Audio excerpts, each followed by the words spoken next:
Akashvani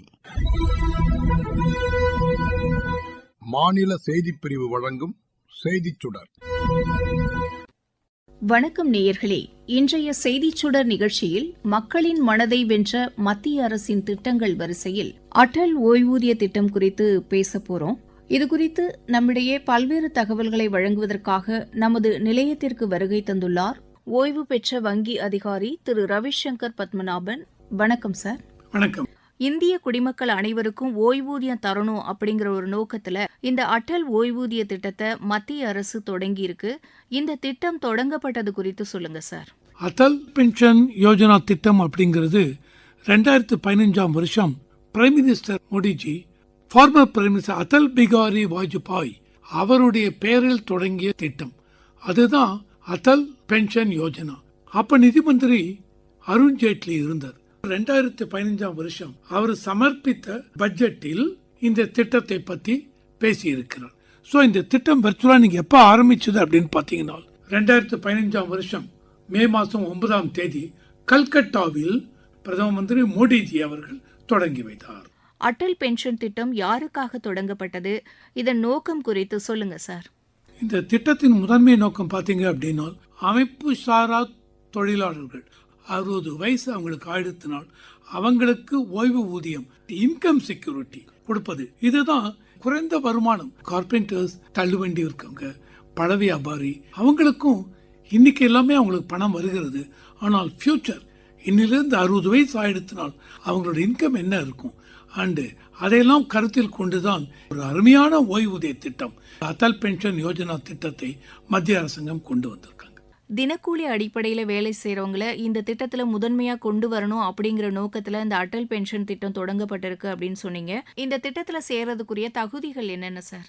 so இந்த திட்டத்தில் நீங்க சேரணும் அப்படின்னா ஒருத்தருக்கு 18 40 வயசு, 40 வயசு தாண்டி விட்டாலோ இல்ல 18 வயசுக்கு கீழே இருந்தாலோ இந்த திட்டத்தில் சேர முடியாது.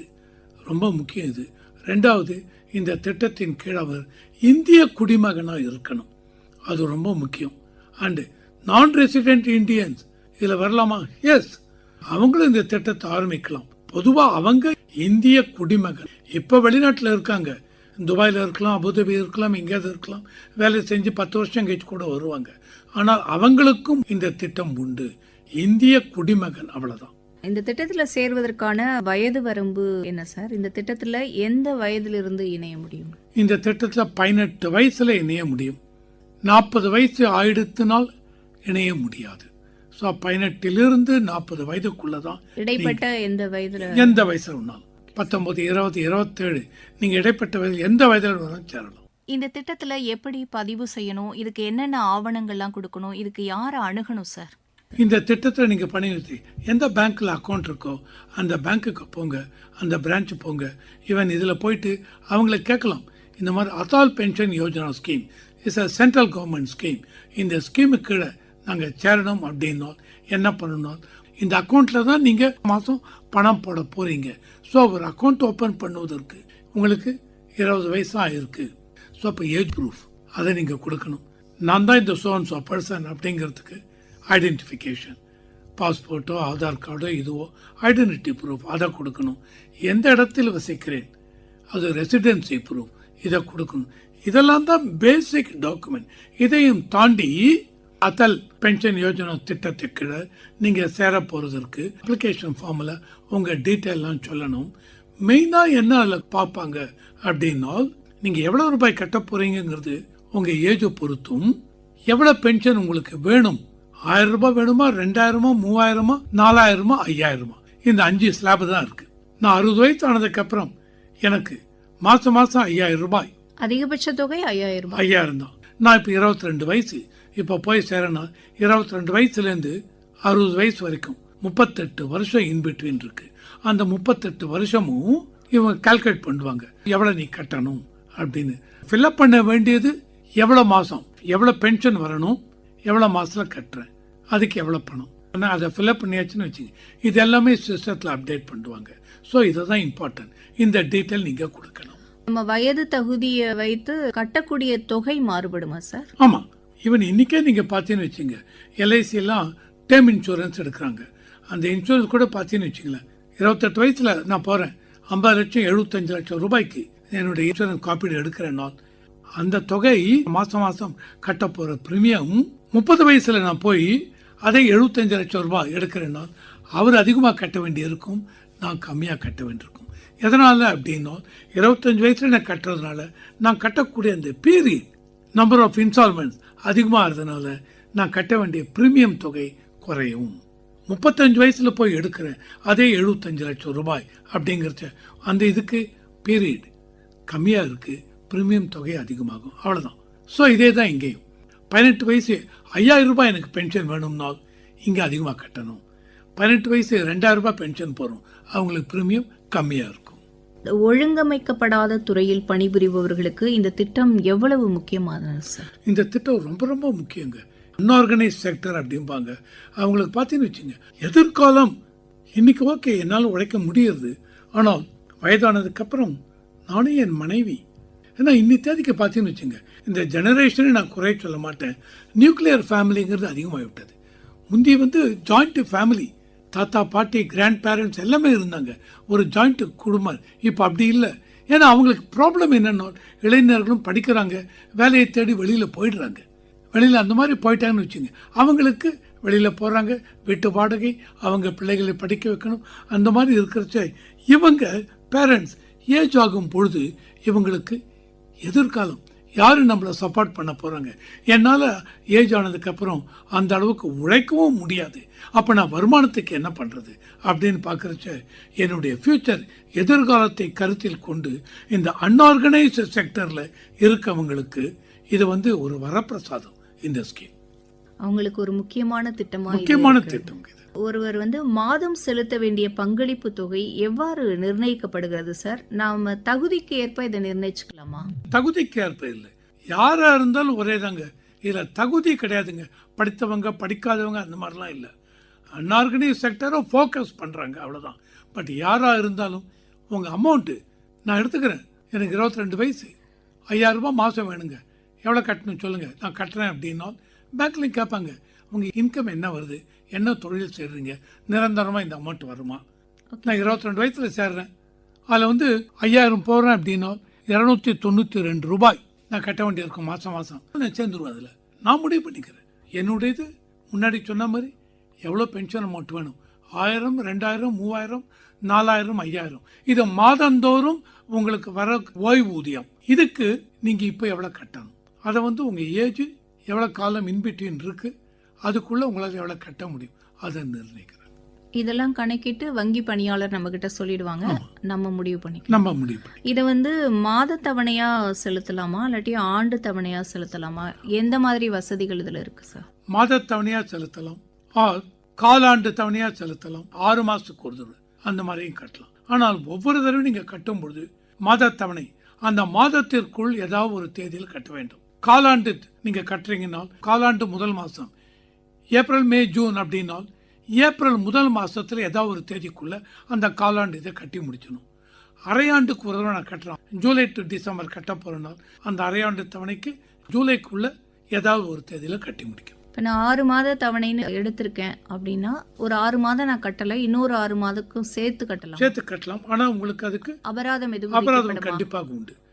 எவ்வளவு மாசம் நீங்க கட்டலையோ அதுல 101 ரூபாயிலிருந்து 500 ரூபாய் வரைக்கும் மாசத்துக்கு 2 ரூபாய் அபராதம், 501 1000 ரூபாய் வரைக்கும் மாசத்துக்கு 10 ரூபாய் அபராதம், 1000 ரூபாய்க்கு மேல மாசத்துக்கு 10க்கு மேல. இந்த திட்டத்துல சேர்ற ஒருத்தர் மாத ஓய்வூதியமா 1000 ரூபாய் வரலாம் அப்படின்னு நினைச்சு சேர்றாரு. பின்னர் ஒரு 2 ஆண்டுல பாத்தீங்கன்னா அவரோட வருமானம் அதிகரிச்சிருது. சோ தன்னோட தவணை தொகையை அதிகமா கட்டி 5000 ரூபாய் மாத ஓய்வூதியம் பெறணும் அப்படின்னு விரும்புறாரு. அந்த நேரத்துல இந்த திட்டத்தை மாத்தி அமைச்சுக்க முடியுமா சார்?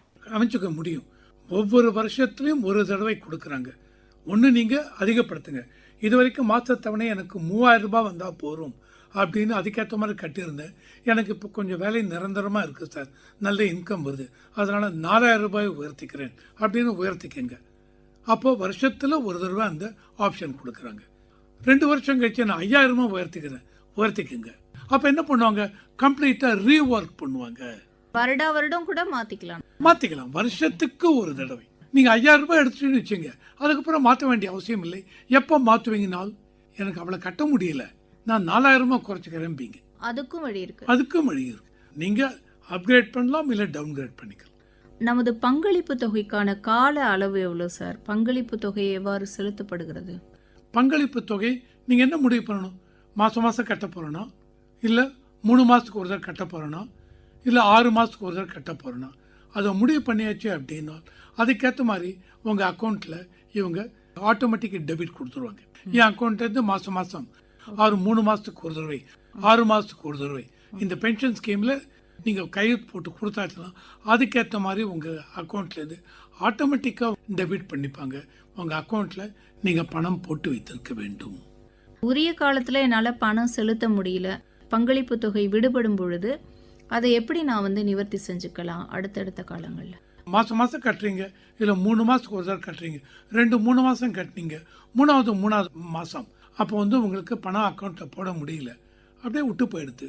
ஸோ இவங்க என்ன பண்ணுவாங்க, அதுக்கப்புறம் பணம் போட்டிங்கன்னா பேங்க்கில் சொல்லணும், ஃபண்ட்ஸ் போட்டிருக்கேன், அது இது பண்ணிக்கங்க சொல்லணும். இல்லை பணமே போடவில்லை அப்படின்னா உங்கள் அக்கௌண்ட் எவ்வளோ நாளைக்குன்னு பார்ப்பாங்க. ஃபர்தராக பணமே இவங்க போடாமல் இருக்காங்கன்னா அந்த அக்கௌண்ட்டை டிஸ்கண்டினியூ பண்ணிவிட்டு அக்கௌண்ட்டை க்ளோஸ் பண்ணி எடுங்க சொல்லுவாங்க.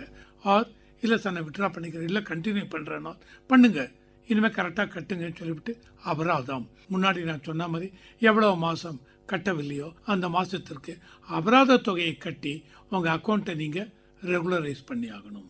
இப்போ ஒரு குடும்பத்தில் ஒருத்தர் தான் இந்த அடல் பென்ஷன் திட்டத்தில் சேர முடியுமா? ஒரு ஆண் பெண் 2 பேர் இருக்காங்க அப்படின்னா 2 பேரும் சேர முடியுமா? தாராளமாக. இது குடும்பம் இல்லை, இண்டிவிஜுவல். ஒரு குடும்பத்தில் 4 பேர் அண்ணன் தங்கை எல்லாரும் ஓப்பன் பண்ணிக்கங்க. செலுத்த வேண்டிய காலம் 20 ஆண்டு. இப்போ ஒருவர் எந்த அளவிலான ஓய்வூதியத்தை தேர்வு செய்யலாம்? அவருடைய வரவை பொறுத்து தாங்க. அவரால் தொடர்ச்சியாக இவ்வளவு ரெடியாக கட்ட முடியுமா? பேங்க்கில் சொல்லுவாங்க இப்படி பண்ணலாம் அப்படி பண்ணலான்னு, ஆனால் அந்த தனிநபர் முடிவெடுக்க வேண்டும். மெயினாக அவங்களுக்கு தொடர்ச்சியாக இவ்வளோ பணம் மாதம் மாதம் வருமா, அது முக்கியங்க. ஸோ அவங்க தான் முடிவு பண்ணணும். எல்லாமே சிஸ்டத்தில் ரெடியாக இருக்குது. நீங்கள் எவ்வளோ கட்ட போகிறீங்க, எவ்வளோ பென்ஷன் வேணும், இப்போ என்ன ஏஜ், 27 வயசு. ஸோ மீதி எவ்வளோ இருக்குது, 33 வருஷம். உங்களுக்கு இவ்வளோ கட்டணும், சிஸ்டம் கொடுத்துரும். கட்ட முடியுமா, அதை முடிவு பண்ண வேண்டியது அந்த தனிநபர் தான். இந்த திட்டத்தின் கீழ் கிடைக்கும் மாதாந்திர ஓய்வூதிய தொகை எவ்வளவு சார்? இது எந்த வயதிலிருந்து நமக்கு கிடைக்கும்? 60 வயதுக்கு அப்புறம் நீங்கள் எந்த ஓய்வூதிய தொகையை தேர்ந்தெடுத்தீர்களோ, 1000, 2000, 4000, 5000 என்ன தேர்ந்தெடுத்தீர்களோ அது மாதம் மாதம் உங்கள் அக்கௌண்ட்டுக்கு வந்துடும். இப்போ நான் 10 ஆண்டுகள் 3000 தேர்ந்தெடுத்து கட்டிட்டு இருக்கேன், அடுத்த 10 ஆண்டுகள் 5000 தேர்ந்தெடுத்துட்டு இருக்கேன். அப்போ எனக்கு ஓய்வூதியம் 60 வயதில் என்ன வரும்? 5000 வரும். ஏன்னால் அடுத்த 10 ஆண்டுக்கு அப்புறம் 5000 பண்ணுறீங்க இல்லையா, அப்போ என்ன பண்ணுங்க, ரிவைஸ் பண்ணுறீங்க. அது வரைக்கும் என்னென்ன நீங்கள் பேலன்ஸ் விட்டு போயிருக்கோ அதை ரெகுலரைஸ் பண்ணி ஆகணும். அதனால் முதல்ல இதுக்கு 3000, அடுத்ததுக்கு 5000 அந்த மாதிரி கிடையாது. 5000 ரூபாய் கட்ட போகிறீங்க இனிமேல் எனக்கு பென்ஷன், நீங்கள் ஏதோ ஒன்று தான் 3000, 4000, 5000 அப்கிரேட் பண்ணுறீங்க. இது வரைக்கும் எனக்கு 3000க்கு எடுத்தேன், நாளையிலேருந்து 4000 கொடுத்தீங்கன்னா அப்போ என்ன பண்ணுவோம், ரெகுலரைஸ் பண்ணி ஆகணும். ஸோ இயர் ஆஃப்டர் நீங்கள் பண்ணணும் அப்படின்னா ஆரம்பத்திலிருந்து 4000 இருந்தாலும் நீங்கள் எவ்வளோ கட்ட வேண்டி இருக்குமோ, ஆரம்பத்தில் 3000க்கு தான் கட்டினீங்க, ஆரம்பத்திலிருந்தே 4000 இருந்தால் ஓய்வூதிய தொகை, அப்போ ப்ரீமியம் எவ்வளோ கட்ட வேண்டியிருக்குமோ அந்த டிஃபரன்ஸ் உங்ககிட்ட இருந்து ரெக்கவர் பண்ணிவிட்டு உங்கள் அக்கௌண்ட்டை ரெகுலரைஸ் பண்ணிவிடுவாங்க. ரெகுலரைஸ் பண்ணியாச்சுனால் முழு பணமும் வந்து விட்டது. இயர் ஆஃப்டர் இது 4000 ரூபாய் பென்ஷன் அக்கௌண்ட். அடல் ஓய்வூதிய திட்டம் குறித்து நிறைய பேசிட்டு இருந்தோம். நாளை ஒலிபரப்பாகும் இதே நிகழ்ச்சியில் இதன் 2வது பகுதியை தொடர்ந்து நேயர்கள் கேட்கலாம்.